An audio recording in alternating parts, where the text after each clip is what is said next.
Chapter 3 হচ্ছে তোমাদের scale of production. So আগে বুঝি স্কেল অফ প্রোডাকশনটা কি।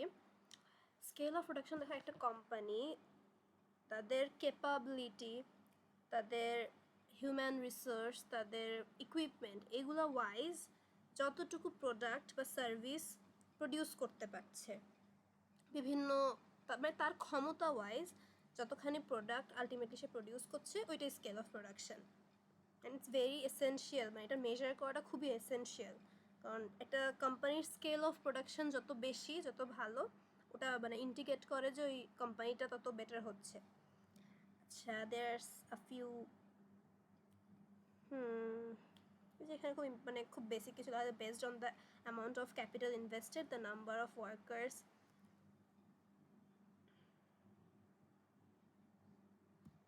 the number of workers, the production capacity, number of sales, এইসবের বেসিসে একটা কোম্পানির মানে বিভিন্ন কোম্পানির স্কেল অফ প্রোডাকশনের ডিটারমাইন করা হয়। আর এই স্কেল অফ প্রোডাকশনটার উপর বেস করে বলা যায় যে একটা কোম্পানি কি স্মল কোম্পানি নাকি মিডিয়াম নাকি লার্জ স্কেল এরকম। এবার ইম্পর্টেন্স দেখি ডিভিশন অফ লেবার, তারপর মানে হচ্ছে random division of labour. Scale of প্রোডাকশনে ডিভিশন অফ লেবার কীভাবে আমি বলি, লাইক ডিভিশন অফ লেবারটা লাইক লার্জ কোম্পানি বা লার্জ এন্টারপ্রাইজে থাকে। সো যত বেশি স্কেল অফ প্রোডাকশন যত ভালো হবে তত বড় কোম্পানি, সো ওখানে চান্সেসের হাই যে ওরা ডিভিশন অফ লেবার ওই কোম্পানিতে আছে। Economy of buying and selling, যত বেশি স্কেল যত ভালো তার মানে ওখানকার বাইং অ্যান্ড সেলিং অ্যাক্টিভিটিস তত ভালো। এফিশিয়েন্ট ইউজ অফ ইকুইপমেন্ট, যত ভালো তোমার স্কেল অফ প্রোডাকশনের লেভেল, সেম থিং, তার মানে তত ভালো ইকুইপমেন্ট। এই সব কিছুর উপর বেস করেই আর কি মেইনলি এটা ফিগার আউট করা হয় বা মেজার করা হয়। ইকোনমিক্স অফ ফিক্সড কস্ট, হ্যাঁ ফিক্সড কস্টের উপরেও ডিপেন্ড করে। অ্যান্ড স্কেল অফ প্রোডাকশন যখন অনেক বেশি হয়, এটা কিন্তু ফিক্সড কস্টটাকেও আর কি মানে ফিক্সড কস্টটাকে অনেক সুন্দর করে স্প্রেড করে দেয়, যেটাকে বলে ইকোনমিক স্কেল, ওটা পরে আসবে। তো এটার জন্য এখন খরচ কমে আসে। Utilisation of by product, scale যেসব company like scale of production অনেক বড়, মানে যেগুলো লার্জ এন্টারপ্রাইজ, ওইখানে তোমার হচ্ছে যেসব ওয়েস্ট প্রোডাক্ট থাকে মানে বাড়তি যেগুলো থাকে ওগুলোকে লাইক ইউটিলাইজ করা হয়, আবার রিসাইকেল করা হয়। এটাই রিসার্চ অ্যান্ড ডেভেলপমেন্ট, যত বেশি স্কেল প্রোডাকশনে তত বড় কোম্পানি, মানে একই দিকে, বুঝছো? এগুলো সবই। এর মধ্যে কি কোনো পয়েন্ট এমন আছে যেটা বুঝছো না?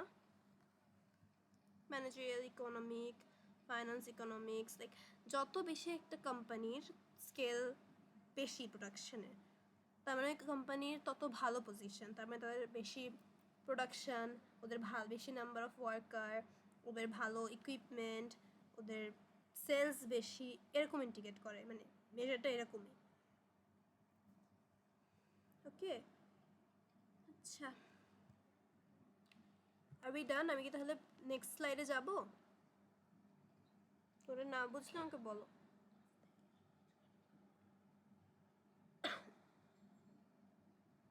আমি তাহলে নেক্সট স্লাইডে গেলাম। ওকে গাইস, কি ব্যাপার, কি রেসপন্স করে না?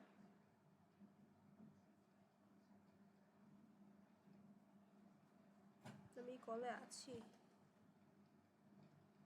হ্যালো,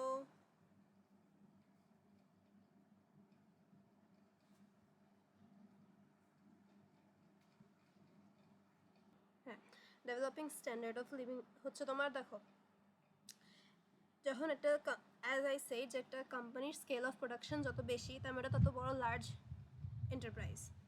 তো একটা লার্জ এন্টারপ্রাইজ অনেক বেশি প্রোডাকশন করতে পারবে, অনেক বেশি সার্ভিস প্রোভাইড করতে পারবে। তো যত বেশি তোমার ডিম্যান্ড বা যত বেশি সাপ্লাই থাকে তত বেশি তোমার কনজাম্পশন থাকে। তো যত বেশি কনজিউম করে তত বেশি স্ট্যান্ডার্ড অফ লিভিং ইমপ্রুভ হয়, এরকম জিনিসটা, বুঝছো? হ্যাঁ। আচ্ছা ওকে, দেন তাহলে আমি নেক্সট স্লাইডে গেলাম। আচ্ছা, এই যে এগুলো হচ্ছে ফ্যাক্টরস যেটা আর কি একটা প্রোডাকশন স্কেল মাপা হয়, যেগুলোর বেসিসে amount of capital, managerial ability, demand of product, nature of product, technical forces, marketing forces, production capacity, infrastructural facilities, supply of inputs, government policies. I think এখানে বোঝানোর কিছু না, এগুলো জাস্ট লাইক একটু দেখবা, দ্যাটস ইট। কিছু বোঝানোর আছে এখানে, কিছু কনফিউশন থাকলে let me know. Okay, then I think I should continue. আচ্ছা, ইন্টারনাল ইকোনমিক্স এগুলো হচ্ছে scale resulting cost reduction concept.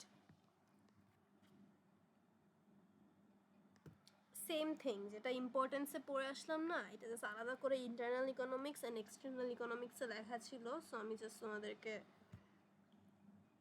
এটা এখানে লিখে দিয়েছি।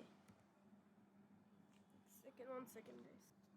বড় বড় কোম্পানিজ যখন লাইক ওদের ফ্যাক্টরিজগুলো যখন এরকম side by side closely situated থাকে, তো এটার কারণে ওদের বিভিন্ন ধরনের অ্যাডভান্টেজ পায়, মানে র ম্যাটেরিয়াল অ্যাডভান্টেজ পায়, লো কস্ট পারে, এদের ট্রান্সপোর্টেশন সিস্টেমটাতে খরচ কমে, এরকমই আর কি, মানে কাছাকাছি থাকার কারণে খরচ কমা, এরকম একটা ব্যাপার। ইনফরমেশন সেম, অনেক ফ্যাক্টরিজ যখন ক্লোজলি থাকে তখন ওদের ফ্লো অফ ইনফরমেশনটা স্মুথ হয়। ইকোনমিক্স অফ ডিসইন্টিগ্রেশন মানে হচ্ছে এভাবে দেখো যে একটা হিউজ কোম্পানিতে অনেকগুলো ইউনিট করে দেওয়া হয়, লাইক অনেক বড় একটা কাজকে ইউনিট করে দেয়, তো ছোটো ছোটো কাজে ভাগ করে দেয়, তো ওটা ফ্লোটাকে ইজিয়ার রাখে, কাজগুলো ফাস্টার অ্যান্ড ইজিয়ার করে। এটাই, এগুলো খুব ইম্পর্টেন্ট কিছু না, বাট আমি জাস্ট বইয়ে আছে এই যে টপিকগুলো তাই আমি দিয়েছি। নেক্সটেতে গেলাম। আচ্ছা, এবার দেখি what is economics of scale. এটা অনেক important I think. Economics of scale is a concept that states the average unit cost of a service or good can be reduced by increasing the output rate. এটার আমি একটা example দিই। Economics of স্কেলে না mainly ধরো fixed cost and variable cost তো জানো। Fixed cost হচ্ছে একটা কস্ট যেটা হচ্ছে তোমার যতখানি প্রোডাকশন হোক, তোমার ওটা বলতে গেলে ওই খরচটা তোমার সেম থাকবে। আর ভ্যারিয়েবল কস্টটা হচ্ছে প্রোডাকশন বা সার্ভিসের বেসিসে ভ্যারি করবে। আচ্ছা, তো যখন ইকোনমিক্স অফ স্কেল হচ্ছে জিনিসটা এরকম, যখন যত বেশি প্রোডাকশন হবে তোমার ফিক্সড কস্টের রেট কমে আসবে। যেমন তোমাকে একটা এক্সাম্পল দিই, একটা টিচার একটা রুম ভাড়া করেছে, ওকে, সে একটা রুম ভাড়া করেছে 10,000 টাকা দিয়ে। সো এখন সে ওখানে 5টা স্টুডেন্ট পড়ায়, সে সে লেটস সে ফর এক্সাম্পল 15,000 টাকা ইনকাম করে, তো তার 5,000 টাকা প্রফিট। এখন ওই রুমটা তো 10,000 টাকাই ভাড়া, কিন্তু সে যদি এখন 5টার বদলে 10টা স্টুডেন্ট এখন পড়ানো স্টার্ট করে, সো নাও তার ইনকাম বেড়ে 30K হবে, সো তার প্রফিটটা বাড়ছে। এখানে কিন্তু তার পার ইউনিট খরচ কমে যাচ্ছে, কারণ এখানে 10 স্টুডেন্টসের বিতে এখন ইউনিট খরচ কমে গেল, আরও এক একজনের 1,000 টাকা করে পড়ছে। জিনিসটা বুঝছো? আমি কি একটু কমপ্লিকেটেড করে বলছি? আপু আরেকবার বুঝিয়ে দিলে ভালো হবে। আচ্ছা, আমি বলি, ধরো তুমি একটা রুম ভাড়া করেছো, হ্যাঁ, একটা রুম কিনেছো বা রুম ভাড়া নিয়েছো, ওই রুমটা ফিক্স তোমাকে প্রত্যেক মাসে 5,000 টাকা পে করতে হয়। এখন ওই 5,000 টাকা তুমি তোমার ফিক্স, তো এখন ওই রুমটার মধ্যে তুমি একটা মেশিন নিয়ে তুমি পেন প্রডিউস করো বা তুমি মার্কার প্রডিউস করো। এক সেকেন্ড, একটু নর্মাল হও।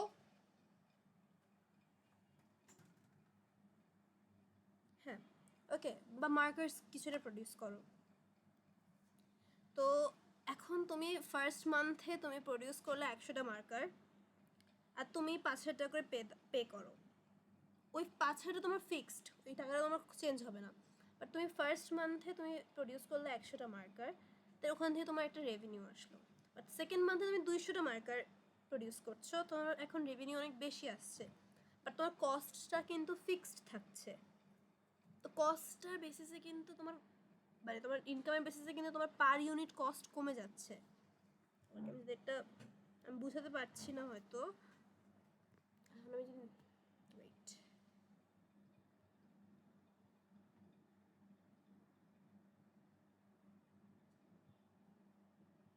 আচ্ছা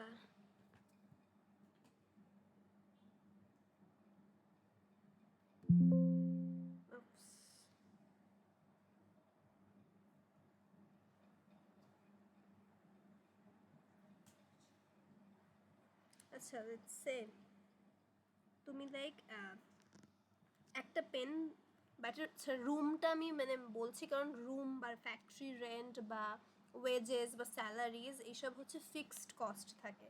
তো এই ফিক্সড কস্টগুলো ফিক্স থাকে, বাট এটা যখন তোমার প্রোডাকশন বাড়ে তখন ওগুলোতে ভাগাভাগি হয়ে যায়। যেমন তুমি মনে করো একটা রুমে লাইক ফার্স্টে তুমি রুমটাতে ভাড়া দাও 1,000 টাকা। এখন ওই রুমের মধ্যে তুমি একটা কিছু প্রিন্টিং প্রেস দিলা বা একটা মার্কারের শপ দিলা, যেটাই দিলা। এখন তুমি ওখানে ফার্স্টে 10টা করে 100টা করে মার্কার প্রডিউস করছো। 100 টাকা করে মার্কার প্রডিউস করে তুমি 1,000 টাকা করে লাভ, তোমার 1,000 টাকা লাভ হচ্ছে এরকম। তাহলে তোমার দেখো, তাহলে তোমার কস্ট প্রত্যেক মাসে 1,000 ওই রুমটার জন্য, বা 10,000 দিই, মার্কার মনে করো 10,000 টাকা, 100টা মার্কার প্রডিউস করে তুমি 10,000 টাকা কামাচ্ছ। তো তোমার প্রত্যেক, এই যে এটা তো ফিক্সড কস্ট, এই 10,000 টাকাটা তো তোমার ফিক্সড।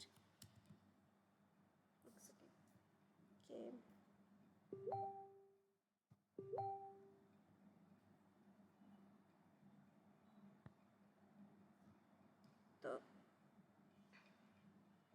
আচ্ছা হ্যাঁ, 10,000 এই 1,000 টাকা তোমার ফিক্স। তাহলে ফার্স্ট মান্থে তুমি জয়টাই কামাও, তুমি জয়টাই 100টা মার্কার প্রডিউস করে 10,000 টাকা কামাচ্ছ। তো তোমার এক একটা মার্কারের পিছে তোমার মনে করো ওই 1,000 টাকাটা কীভাবে, 100টা যেহেতু তুমি মার্কার প্রডিউস করছো, সো 10 টাকা করে এক একটা মার্কারের পিছে মনে করো তোমার কস্ট যাচ্ছে। মানে ওই ফিক্সড কস্টটা ধরো, ওই 1,000 টাকা যদি 100 দিয়ে তুমি লাইক ডিভাইড করো, সো ওভাবে আর কি ধরো, মানে মানে ভাগ হয়ে যায় না রেটটা আর কি। এবার নেক্সট মান্থে যদি তুমি 100টার বদলে 200টা মার্কার প্রডিউস করো, so you will earn 20,000। But তোমার এই 1,000টা তো তোমার খরচ তো তোমার সেমই থাকছে, তাই না? তো তখন তোমার 5 টাকা করে হয়ে যাচ্ছে। মানে এক একটা মার্কারের জন্য তোমার ওই ফিক্সড কস্টে 5 টাকা, তো কমে যাচ্ছে না তোমার খরচটা পার ইউনিটে? বুঝতে পারছো জিনিসটা? এটাই হ্যাঁ আপু ইকোনমিক্স বুঝতে অফ পারছি। স্কেল। এটাই হচ্ছে ইকোনমিক্স অফ স্কেল। আচ্ছা। আচ্ছা আচ্ছা, তো এখানে কয়েকটা লাইক, এই যে arise when unit costs fall at a firm expend as a firm expands its output. যেন তুমি একটা লাইক প্রোডাকশন তুমি যখন বাড়াচ্ছ তখন তো তোমার খরচটা কমে যাচ্ছে না, পার ইউনিট খরচ ওইটাই। আচ্ছা, তোমার সোর্স হচ্ছে mass producing with a standard output, discounts on, হ্যাঁ এই যে সোর্স মানে কিভাবে এটা হয়, ইকোনমিক্স অফ স্কেলের সোর্সটা কি, মানে কি কি রিজনে এটা হচ্ছে যে আমাদের খরচটা কমে যাচ্ছে পার ইউনিট প্রাইস। যেমন mass producing with a standard output, অনেক বেশি প্রডিউস করছো অ্যান্ড লাইক ওটা অনেক বেশি সেলস হচ্ছে অ্যান্ড দেন তোমার প্রফিটটা বেশি বেশি হচ্ছে, সো ওইভাবে আর কি কমে যাচ্ছে পার ইউনিট, তোমার কস্ট কমে যাচ্ছে, তোমার কস্ট কমে যাচ্ছে।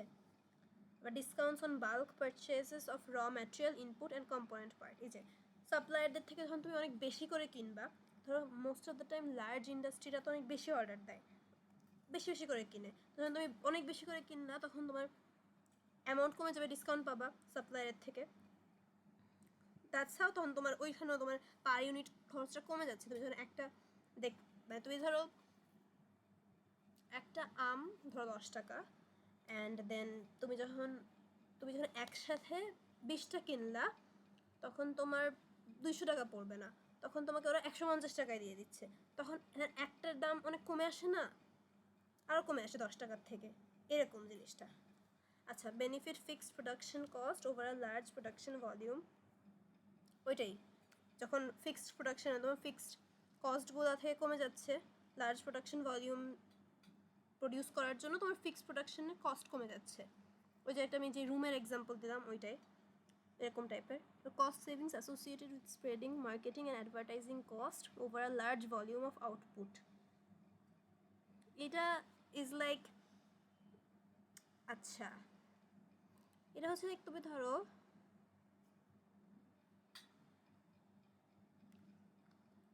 আচ্ছা যে মানে অনেক সময় কি হয়, যখন তুমি অনেক প্রডিউস করার পর ওখানে তো একটা কস্ট কমে যায়, তখন মার্কেটিং অ্যান্ড অ্যাডভার্টাইজিংয়ে আমি ওই কস্টটা বেঁচে যায় বলতে গেলে। মানে আমার একটা বাজেট আছে মার্কেটিং অ্যান্ড অ্যাডভার্টাইজিংয়ের আলাদা করে যে বাজেটটা আছে ওই বাজেটটা থাকলো, বাট তুমি ওখানে হিউজ প্রোডাকশনের ফলে ওখানে বাজেটটা কমায় নিলা, তো ওইটা তখন ওই যে টাকাটা বাঁচালা ওটা তখন তুমি মার্কেটিং এর অ্যাডভার্টাইজিংয়ে দিয়ে দিতে পারো। ইজি এরকম জিনিসটা। আই হোপ তোমরা বুঝেছো, না হলে লেট মি নো, তাহলে আমি আরেকবার বোঝাবো। আর এখানে আর কি আছে? Cost is associated with the inverse relationship between the quantity produced and per unit fixed cost. হ্যাঁ, এই যেটা বললাম, the greater the quantity of a good produced, the lower the per unit fixed cost, আমি যেটা বললাম আর কি ওটাই লেখা আছে। এটা হচ্ছে ইকোনমিক্স অফ স্কেল। এখানে কোনো কনফিউশন থাকলে লেট মি নো, তাহলে আমি এখানে যাব। Should I continue? তোমরা কেউ রেসপন্স করছো না।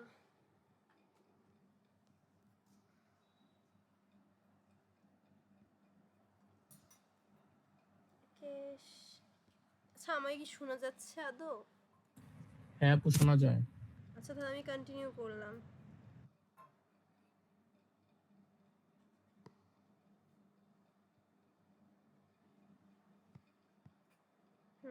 ওকে, তাহলে ফিক্সড কস্ট যেটা বললাম, যেসব কস্টগুলা তোমার প্রোডাকশনের ভলিউমের উপর চেঞ্জ হয় না, তোমার যতখানি প্রডিউস হোক কম বা বেশি ওই কস্টটা অলওয়েজ ফিক্স থাকে, ওটা হচ্ছে ফিক্সড কস্ট। আর ভ্যারিয়েবল কস্ট হচ্ছে প্রোডাকশনের রেট বা প্রোডাকশনের অ্যামাউন্টের উপর যেটা চেঞ্জ হয়। অপশন এখানে কিছু লাইক এক্সাম্পলস দেওয়া আছে, যেমন factory rent, salary of permanent employee, wages, etc. না, ওয়েজেসটা অ্যাকচুয়ালি ডিপেন্ড করে, বিকজ ওয়েজেসটা তো আওয়ারের বেসিসে, সো যদি বেশি কাজ করে তখন ওটা ভ্যারিয়েবল কস্ট।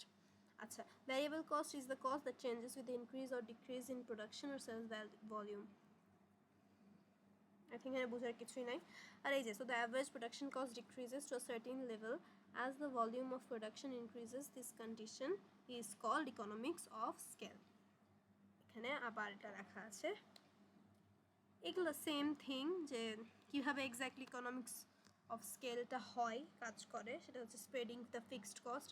ওই যে বললাম, যত বেশি প্রডিউস বেশি হচ্ছে, সো ওই ফিক্সড কস্টটা অনেকগুলোর মধ্যে ছড়িয়ে যাচ্ছে, স্প্রেড হয়ে যাচ্ছে, তখন আস্তে পার ইউনিট কস্ট কমে যাচ্ছে। এটাই reducing the construction cost, same cutting costs of purchase materials. আগেরটাই, মানে এগুলো বেসিক্যালি আগেরটাই বইয়ে তোমার লেখা ছিল। আচ্ছা, তো যাই হোক, জিলুর রহমান বইয়ে না কয়েকটা জিনিস অনেক বার লেখা আছে, একটু বেশি বেশি করে, বাট মানে একটু অ্যানয়িং লাগতে পারে, কিন্তু খুব বড় না, সো মানে বুঝতে সহজ হবে, বারবার পড়লে আবার মানে মাথায়ও থেকে যায়। So I guess okay, diseconomics of scale এটা হচ্ছে অপোজিট, মানে it's a situation in which economics of scale no longer function for a firm, rather than experiencing continued decreasing cost for increase in output, firms see an increase in marginal cost when output is increased.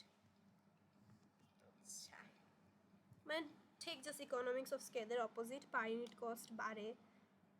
এটা prove করে যে একটা farm enable, তার কিছু problems আছে, যেহেতু per unit cost বেড়ে যাচ্ছে। কস্ট বাড়া মানে হচ্ছে এটা কোম্পানির জন্য এটা red signal, it's a red flag. আচ্ছা, factors of diseconomics of scale,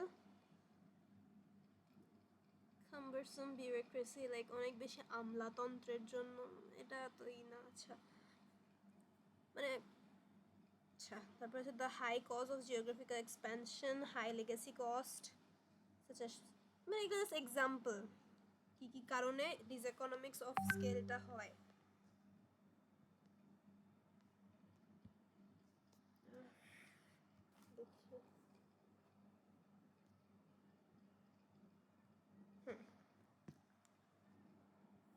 আচ্ছা, আমি নেক্সটে যাই, যদি তোমাদের প্রবলেম না থাকে।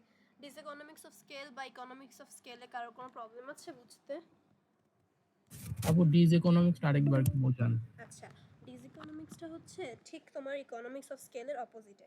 মানে দেখো, যখন একটা কোম্পানি, ইকোনমিক্স অফ স্কেল কি, একটা মানে অনেক বেশি প্রডিউস করছে বা যেই কারণে পার ইউনিট প্রাইস কমে যায়, পার ইউনিট কস্ট, তোমার তোমার যত কস্ট পড়তো আস্তে আস্তে কমছে সেটা পার ইউনিট কস্টটা। বাট ডিসইকোনমিক্স অফ স্কেলটা মেইনলি হচ্ছে তোমার পার ইউনিট কস্ট বাড়ছে। তাও এর অনেক রিজন হতে পারে। অনেক সময় কি হয়, যেমন অনেক সময় না ওভার প্রোডাকশনের জন্য পার ইউনিট কস্ট বাড়তে পারে, কারণ অনেক অনেক বেশি ইউজ, অনেক বেশি ওয়েস্টেজ হয়, অনেক বেশি তোমার টাকা খরচ হয়, অনেক বেশি তোমার বিলস আসে। এটার জন্য হতে পারে, মানে অপটিমাম একটা রেট থাকা লাগে। সো এটার জন্য একটা ডিসইকোনমিক্স অফ স্কেল হতে পারে। আরও রিজন হতে পারে একটা, ধরো অনেক হাই কম্পিটিশন যখন, তখন তো তোমার প্রোডাক্টের ডিম্যান্ড কমে যাচ্ছে, তখন তোমার হতে পারে এরকম যে তোমার দাম কমানো লাগছে, বা তোমার প্রোডাক্ট এমনি কম সেল হচ্ছে। যখন কম সেল হচ্ছে তখন আবার তোমার মানে ওটার খরচটা বেশি পড়ছে না পার ইউনিট। সো ওইটাই। হ্যাঁ, আরও বিভিন্ন কারণে যেমন এটা হতে পারে, যেমন কিছু কিছু কোম্পানিতে অনেক সময় কি হয়, অনেক হার্ড রুলস বা আমলাতন্ত্র বা অনেক বেশি অতিরিক্ত রেড টেপস, অতিরিক্ত রুলস থাকার জন্য অনেক সময় ওয়ার্কাররা স্ট্রাইক করে, আরও বিভিন্ন ইস্যুস হতে পারে, তখন আর কি প্রোডাকশন প্রসেস বন্ধ থাকতে পারে। তখন তোমার কস্টটা বেড়ে যেতে পারে, কারণ তোমার আরও তো বিভিন্ন কস্ট আসতেই থাকে। এরকম মানে ডিসইকোনমিক্স অফ স্কেলটা হচ্ছে তোমার পার ইউনিট কস্ট বেড়ে যাওয়া, আর ইকোনমিক্স অফ স্কেলটা তোমার পার ইউনিট কস্ট কমে যাওয়া। আর এগুলো হচ্ছে রিজন, আমি যেগুলো বললাম ওগুলো হচ্ছে এই দুইটা হওয়ার রিজন। এবার বুঝছো? হ্যাঁ আপু বুঝছি। ওকে, নেক্সটটাই যাই। Types of industry, small, medium and large enterprise, মানে একদম মেইন কথাগুলো এখানে দেওয়া আছে। সো বেসিক্যালি তোমরা তো জানো যে দেয়ার আর টু টাইপস অফ ইন্ডাস্ট্রি বা এন্টারপ্রাইজ বা অর্গানাইজেশন। একটা হচ্ছে ম্যানুফ্যাকচারিং বা ট্রেডিং অর্গানাইজেশন, আর একটা হচ্ছে সার্ভিস অর্গানাইজেশন। তো এখানে মেইনলি তুমি ফিচার বা একদম বেসিক যেই জিনিসটা বেসড অন ক্যাপিটাল, কোনটা কি এটা দেওয়া আছে, যে ফর ফিক্সড অ্যাসেট থাকতে হবে excluding land and building. For small এন্টারপ্রাইজের জন্য fixed asset 5 million to 100 million, মানে 50 লাখ থেকে 10 কোটি টাকা। Workers minimum 25, max 99। সার্ভিস ইন্ডাস্ট্রির ক্ষেত্রে 500,000 টু টাকা 10 মিলিয়ন, মানে 5 lakhs to 1 crore। এটা জাস্ট লাইক ইনফরমেশন, মানে কীভাবে তুমি বুঝবা, মানে অ্যামাউন্ট দেখে বুঝবা যে ডিটেক্ট করা। দেখো তো একটু কারোর প্রবলেম আছে নাকি এই পেজটায়, পড়ো একবার সবাই। আমি নেক্সট স্লাইডে যাই। ওকে, আমি গেলাম নেক্সট স্লাইডে। আচ্ছা, এগুলো হচ্ছে features and characteristics of small and medium enterprise. Small and medium এন্টারপ্রাইজেরগুলো না কম বেশি একটু সেমই হয়, সো এগুলো একসাথেই দেওয়া আছে। প্রথম 13টা হচ্ছে তোমার অ্যাডভান্টেজও, আবার লাস্টের A to K এগুলো হচ্ছে ডিসঅ্যাডভান্টেজ। আবার এগুলো সবগুলো একসাথে ফিচার্সও বলতে গেলে। যেমন কুইক ডিসিশন ইমপ্লিমেন্টেশন, যত ছোট একটা ইন্ডাস্ট্রি তত ছোটোটার ম্যানেজমেন্ট, তত তাড়াতাড়ি ওরা ডিসিশন নিতে পারে। পার্সোনাল সুপারভিশন, মেইনলি স্মল ইন্ডাস্ট্রিগুলো তো সোল প্রোপ্রাইটারশিপ, পার্টনারশিপ এরকম টাইপের হয়। তো পার্সোনালি তুমি এখানে ইনভলভ থাকতে পারবা। পার্সোনালি ফ্লেক্সিবল হয়, কোনো ডিসিশন বা কোনো নিজের চেঞ্জেস আনতে চাইলে ইনস্ট্যান্ট ওটা আনতে পারে।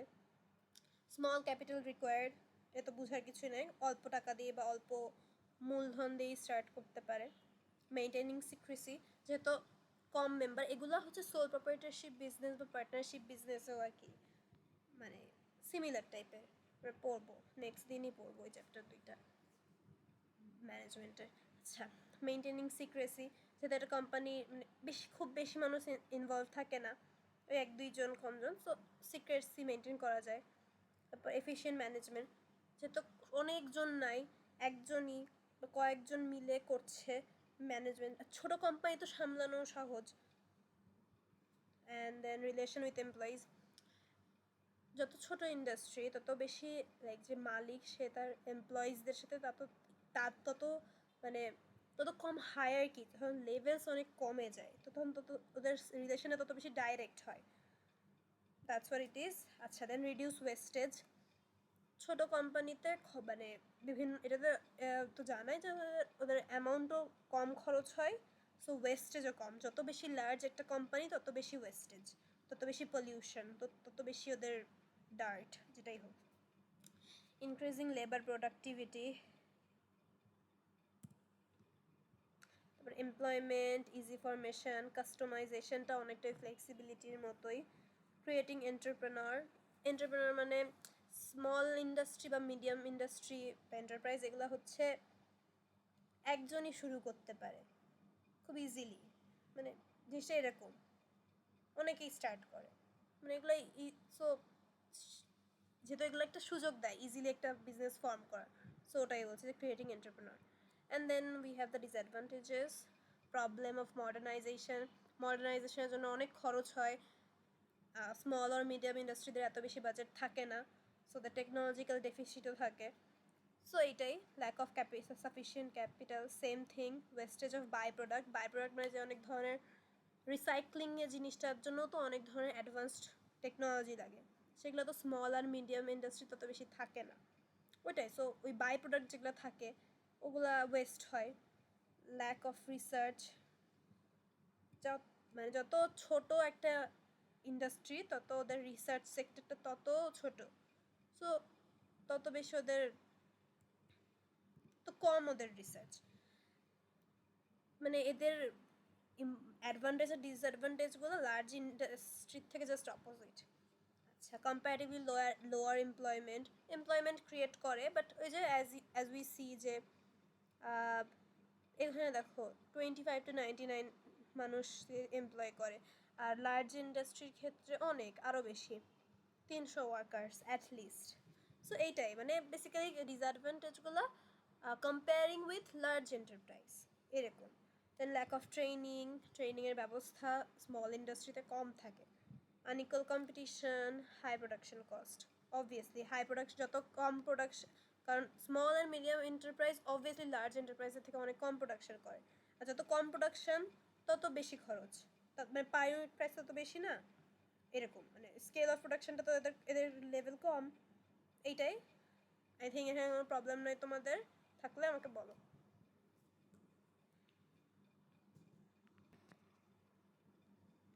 ওকে, এবার হচ্ছে characteristics of large enterprise. I think we are almost done. হ্যাঁ, ক্যারেক্টারিস্টিক্স পড়ি।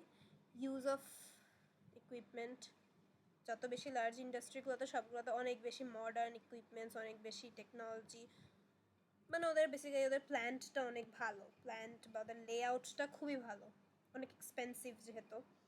মডার্নাইজেশনটা করা ইজিয়ার কাজ, ওদের ক্যাপিটাল বেশি, ওদের টেকনোলজিস ভালো, ওরা ইজিলি অ্যাডপ্ট করতে পারে অনেক ধরনের modern equipments, modern activities, modern work process সব।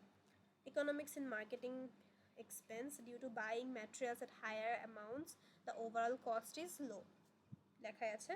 আচ্ছা, ইকোনমিক্স ইন ওভারহেড চার্জেসের কয়েকটা লিস্ট আছে, হ্যাঁ অনেকগুলো আছে, মানে এগুলো হচ্ছে ইনডিরেক্ট কস্ট বলতে গেলে, তো এগুলো কমায় লার্জ এন্টারপ্রাইজে, এগুলো অনেক কম পড়ে যেহেতু অনেক প্রচুর পরিমাণে ওখানে কিনাও হয় র ম্যাটেরিয়ালস অনেক পরিমাণে, আবার প্রোডাকশনও অনেক বেশি হয়। ইকোনমিক্স অফ ফিক্সড কস্ট, যেটা আমি একটু আগে ইকোনমিক্স অফ স্কেলে বুঝালাম, যে লার্জ এন্টারপ্রাইজে যেটা প্রোডাকশন বেশি হয় তাই ফিক্সড কস্টে ছড়াই যায় অনেক বেশি ইউনিটসের মধ্যে, অ্যান্ড দেন তোমার পার ইউনিট কস্ট কমে আসে। Utilisation of by product by যেসব বাড়তি প্রোডাক্টগুলো থাকে ওগুলোকে ওরা রিসাইকেল করে, রিনিউ করে ওটাকে ইউজ করে। Research and development, obviously large ইন্ডাস্ট্রিতে যত বেশি বড় একটা ইন্ডাস্ট্রি তত বেশি ওদের developed research sector. Improving product quality, হ্যাঁ লার্জ কোম্পানিগুলো অলওয়েজ প্রোডাক্ট কোয়ালিটি ইমপ্রুভ করার জন্য ওরা বিভিন্ন ধরনের স্টেপস বা মেজার্স নিতেই থাকে। ডেভেলপমেন্ট অফ লিভিং স্ট্যান্ডার্ড, ওই যে প্রথমে বলেছিলাম যে যত বেশি প্রোডাকশন তত বেশি কনজাম্পশন, তত বেশি বেটার স্ট্যান্ডার্ড অফ লিভিং। হ্যাঁ, একটা কান্ট্রির কনজাম্পশনের উপর বেস করে বোঝা যায় যে আচ্ছা এখানকার লিভিং স্ট্যান্ডার্ডটা এরকম। দেন প্রপার ট্রেনিং, হ্যাঁ লার্জ এন্টারপ্রাইজগুলোতে অনেক ভালো ট্রেনিং প্রসেসটা, মানে ওখানে অ্যাপয়েন্ট করার পর দেন ট্রেন করা হয়। দেন পাশে তো দেওয়াই আছে, মানে ওই যে স্মল অ্যান্ড মিডিয়ামের যেগুলো অ্যাডভান্টেজ ওগুলো এদের disadvantage. Problem in quick decision making and implementation, more risky, lack of flexibility, lack of secrecy, lack of relationship with employees, lack of relation with customer, increase wastage. আরেকটা যেটা হতে পারে large এন্টারপ্রাইজে, exploitation of labour.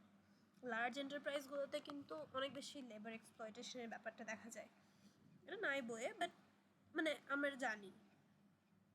এটা causes for not expanding large enterprise in Bangladesh, we have the মানে কয়েকটা options, lack of capital, lack of efficient transportation system, lack of modern techniques, irregular supply, deceptive tendency, lack of efficiency, nepotism and corruption, legal barriers, political instability. এটা তো বুঝতে কারো সমস্যা নাই, I hope. তাহলে আমি নেক্সটে যাব। আচ্ছা, we are almost done with this chapter. তারপরে তোমাদেরকে একটা ব্রেক দিব, অ্যান্ড ব্রেকের পর না তোমরা আবার এসো, জয়েন করো। কিন্তু দেখি কতক্ষণ আছে ক্লাস।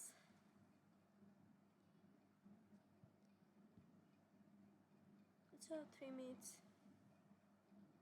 সমস্যা নেই। আচ্ছা আমি আবার তোমাদেরকে 15 মিনিটসের ব্রেক দিব, একটা 9টা থেকে, ওকে? তার আগে এটা শেষ করে দিই। অপটিমাম স্কেল অফ প্রোডাকশন হচ্ছে the production capacity at which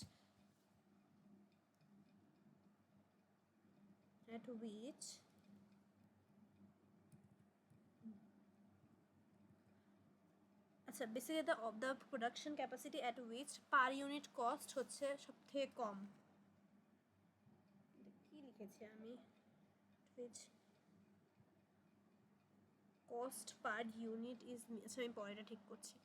আচ্ছা, production system that shows economics of scale, that is usually the point at which the marginal cost of producing one extra unit equals to average cost of producing one unit, কঠিন করে দেওয়া আছে, যাই হোক। it ensures maximum output at a minimum cost। আচ্ছা, optimum হচ্ছে একটা কোম্পানির জন্য একদম পারফেক্ট স্কেল, যেই স্কেলটা অবধি প্রডিউস করলে ওটা হচ্ছে একদম সবথেকে কম খরচে সবথেকে বেশি প্রোডাকশন, সবথেকে বেশি ইনকাম হচ্ছে, ওটা হচ্ছে optimum scale of production. Like ধরো একটা কোম্পানি অতিরিক্ত প্রডিউস করে, তার জন্য কি অনেক বেশি প্রডিউস করলে কিন্তু খরচও অনেক বাড়ে, অনেক সময় অনেক বেশি খরচ বাড়ছে। আর হ্যাঁ বেচছে কিন্তু আলটিমেটলি কিন্তু এটা যখন তুমি কস্টটা আর সেলসটা জাজ করবা, অনেক সময় এটা হতে পারে কি তার খুব একটা লাভ হচ্ছে না। সো একটা রেট থাকবে, মানে তুমি প্রোডাকশনটাও বেশি হবে, অতিরিক্ত প্রোডাকশন হবে, ব্যাপারটা এরকম না। একটা পার্টিকুলার পারফেক্ট রেট থাকবে, ওইটার বেসিসে তোমার আর কি প্রডিউস করা। বুঝছো এটা এক্স্যাক্টলি এটার কনসেপ্টটা? মানে not excess, not very low, এরকম।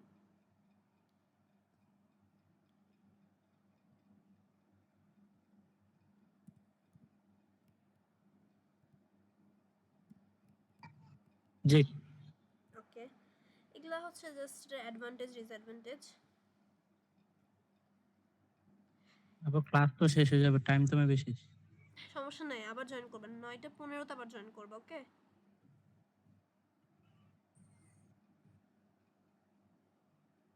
Increase of factory system, overcrowding, density, এগুলো জাস্ট লাইক একবার পড়বে, এটা অতটা ইম্পর্টেন্ট না। মানে কি কি কারণে এটার অপটিমাম স্কেল অফ প্রোডাকশনটা, আই থিঙ্ক ক্লাস শেষ। আচ্ছা আচ্ছা হ্যাঁ, তো অপটিমাম স্কেল অফ প্রোডাকশন অবধি পড়েছিলাম কি? আচ্ছা আমি বলি, বেসিক্যালি এটা হচ্ছে দ্য পারফেক্ট রেট, মানে দ্য পারফেক্ট স্টেট, যেই পজিশনে যতখানি প্রডিউস করলে তোমার কস্ট হবে লোয়েস্ট বাট তোমার প্রফিট হবে হাইয়েস্ট। মানে অতিরিক্তও না আবার অনেক কমও না, এইটাই। আর এখানে কিছু অ্যাডভান্টেজ ডিসঅ্যাডভান্টেজ দেওয়া আছে, এটা খুবই মানে ইম্পর্টেন্ট না বললেও চলে, বাট হ্যাঁ অবভিয়াসলি পড়বা। একটু তোমার এটা পড়ো, দেন লেট মি নো কোনো প্রবলেম আছে নাকি এটাতে, ওকে? সো বেসিক্যালি একটা এন্টায়ার ইকোনমিতে যতখানি তোমার যা যা প্রডিউস হচ্ছে, যে গুডস অ্যান্ড সার্ভিস, ওটাই হচ্ছে production at the macro level. And একটা কোম্পানির increasing the level of production at the macro level হচ্ছে মানে এই সবগুলো সেক্টরে ডেভেলপ করা, কনজামশন বাড়ানো, সেভিংস বাড়ানো, ইনভেস্টমেন্ট বাড়ানো, এমপ্লয়মেন্ট বাড়ানো, এগুলা ইকোনমিক ফ্যাক্টরস যেগুলো আর কি আমাদের মানে ইন্ডিকেট করে আর কি ইকোনমিক যেসব ফ্যাক্টরসগুলো, GNI, gross national income, NNP, net national product, GDP, gross domestic product, national income, per capital income, PCI, whatever. আচ্ছা, এবার এর ইম্পর্টেন্স যে এই ইকোনমিক ফ্যাক্টরসগুলোর আর কি ইম্পর্টেন্স, বা একটা হচ্ছে overall production of the country can be known, economic factors of a country can be known, information like total consumption, savings, investment, net export income can be known. These are just the importance, like এগুলো বোঝানোর কিছু নাই। তারপর the use and ডেপ্লিশন, মানে কতখানি একটা দেশে কতখানি প্রোডাক্ট কনজিউম করছে, ইউজ করছে, এক্সপেন্স হচ্ছে, ডেপ্রিসিয়েশন কতখানি হচ্ছে, এগুলা জানতে পারবো। Okay, so that's the main আর কি থিং এটার ব্যাপারে। Then we can move on to our next topic. নেক্সটে গেলাম তাহলে। আচ্ছা, এখন হচ্ছে জিডিপি।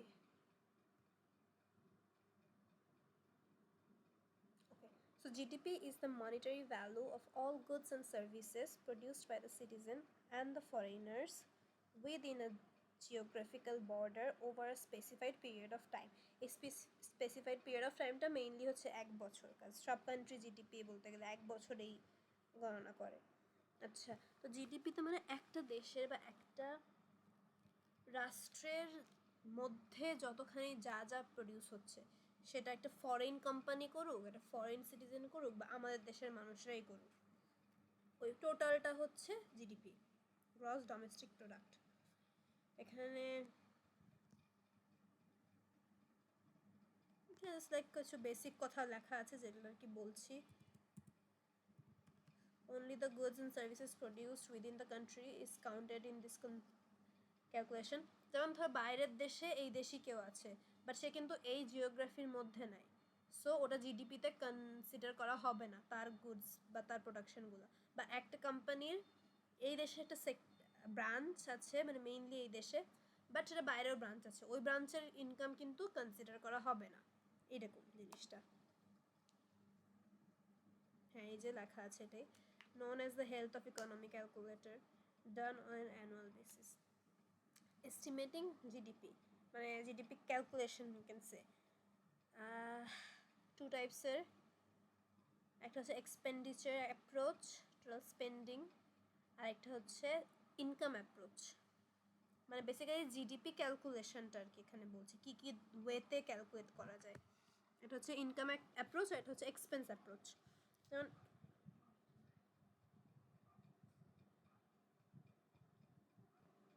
আচ্ছা,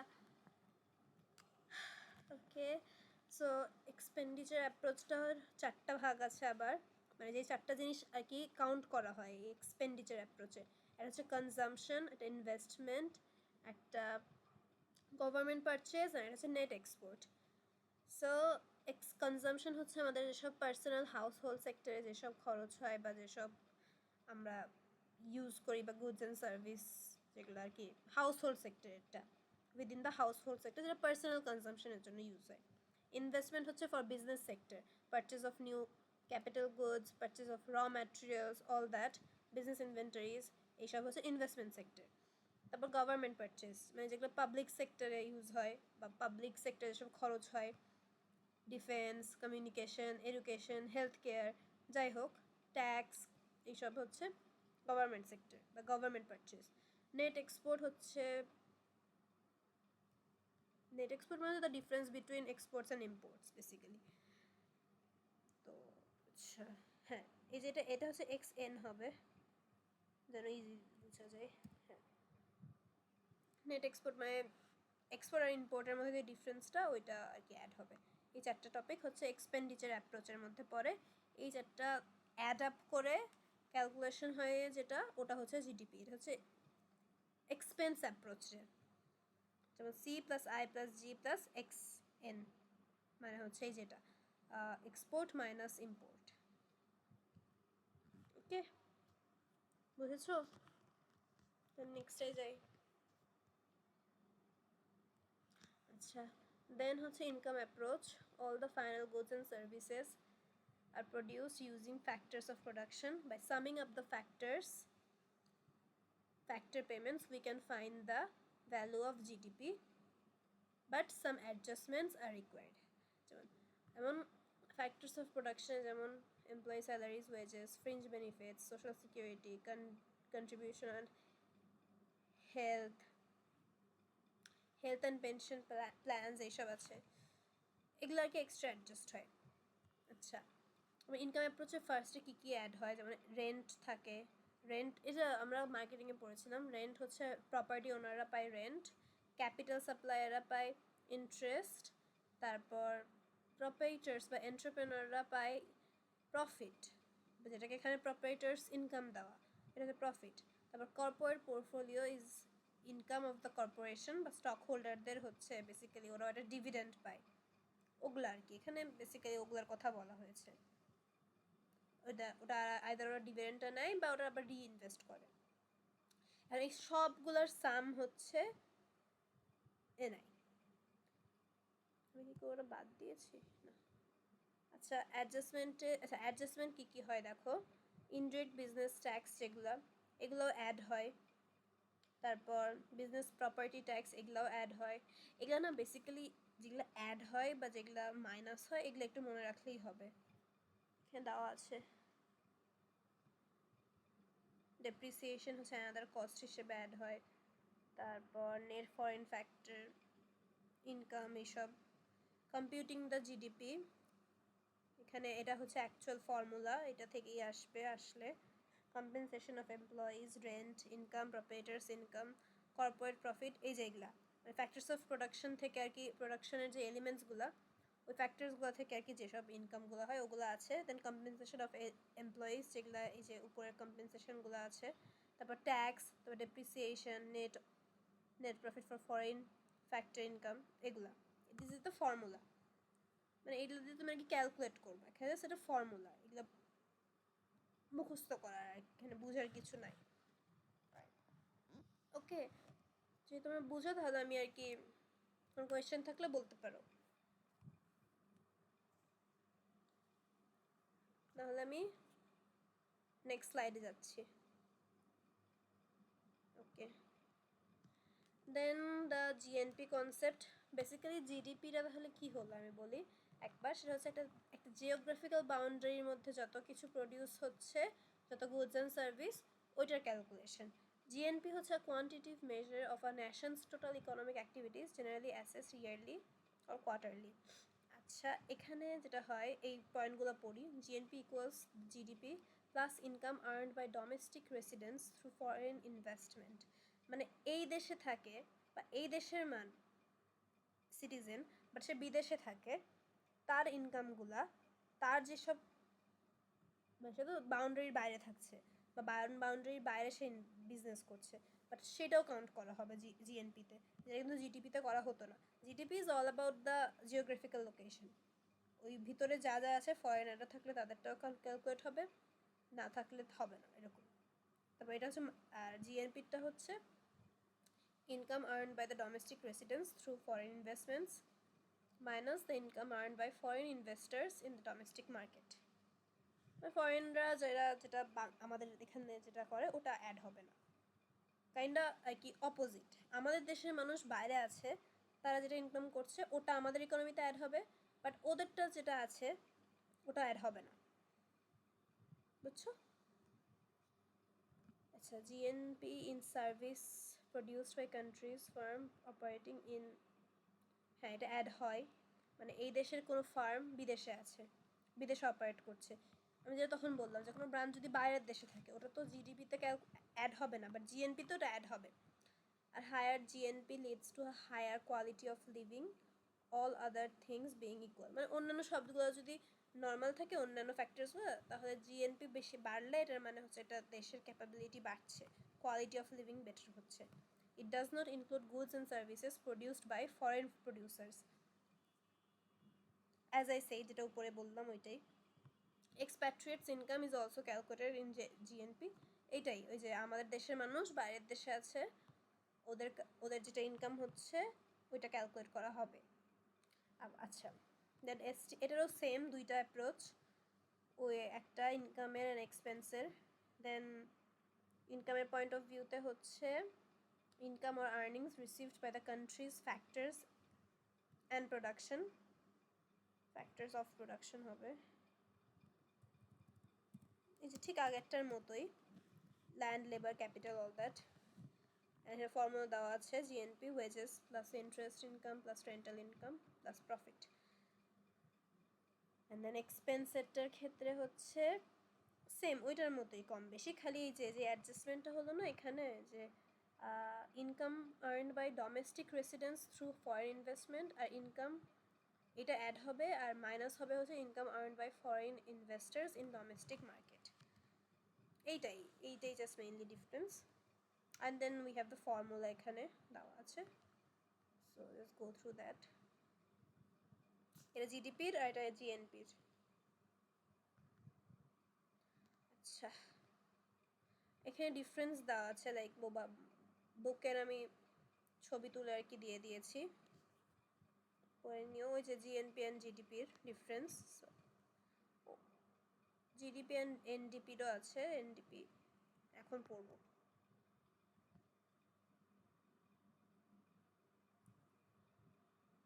ওকে, এনডিপি নেট ডোমেস্টিক প্রোডাক্ট আছে, এটা টপিক নাই। আচ্ছা, এটা পড়ি। Net national product is the total market value of all final goods and services produced by citizens of an economy during a given period of time, usually a year, after adjusting for the depreciation of capital. Basically এটাতে না কিছু adjustment হয়, যেমন তোমার capital consumption allowance মনে হয় এটাতে minus হয়, আর ডেপ্রিসিয়েশনও মাইনাস হয়। আচ্ছা দেখি, পড়ি। মেইনলি এটা হচ্ছে এটার মানে মেইন কী বলবো, যে দেওয়া আছে যেটা, the monetary value of finished goods and services produced by a country, whether overseas or resident, in the time period being measured minus the amount of GNP required to purchase new goods to maintain existing stock. মানে এখানে basically depreciation and all এগুলা minus হয়। ফর্মুলাটা আছে দাও, total payroll during compensation, এই ফর্মুলাগুলো মুখস্থ করবা, এগুলা লাইক একটু ফালতু, বাট আচ্ছা এখানে একটা এক্সাম্পল দিয়ে বোঝা হয়েছে।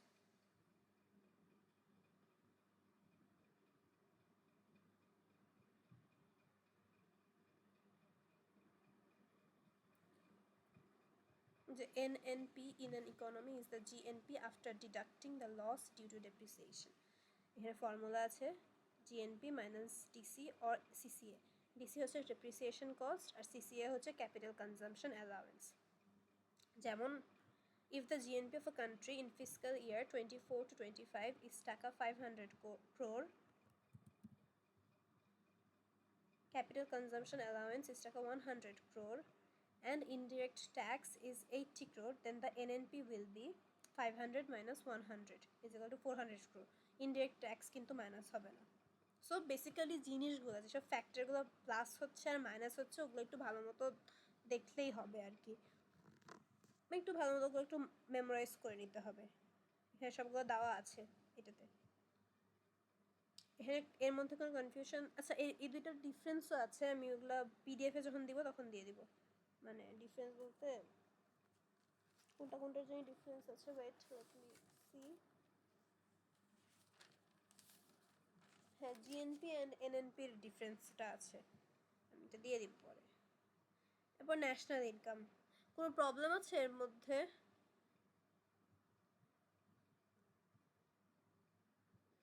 আচ্ছা, national income, the total of wages, rent, interest, profit, pension, etc. earned by the factors of production of a country in a year. আচ্ছা, হ্যাঁ এখানে বেসিক্যালি সবগুলো অ্যাড করা লাগে। এটা কি ডিফারেন্স দেওয়া আছে? না না, আচ্ছা আমি দেখি। আচ্ছা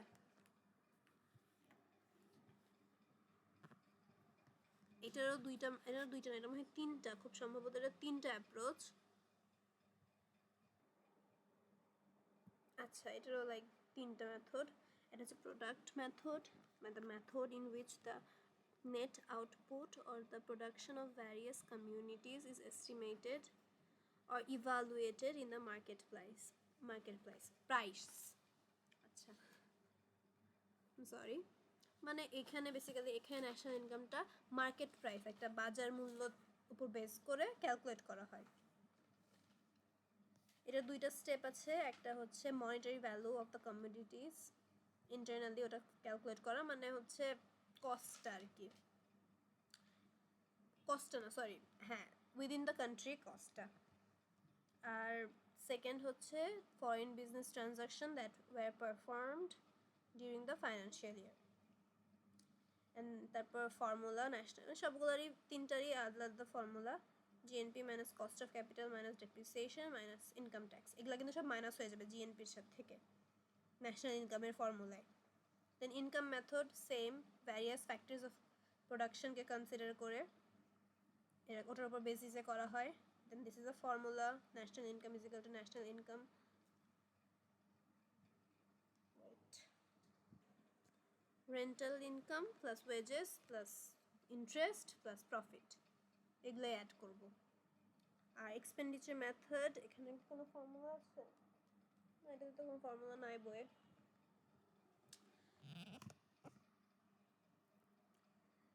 আচ্ছা, এটা হচ্ছে লাইক তোমার যেসব খরচ গুডস প্রডিউস করতে, তারপর পার্সোনাল কনজাম্পশন, ওই যে ফার্স্ট এডটার মতো, এটা তো খরচ, বেসিক্যালি এটা এক্সপেন্সেরটা, এটা কোনো ফর্মুলা দেওয়া নাই, সো অবভিয়াসলি আসবে না।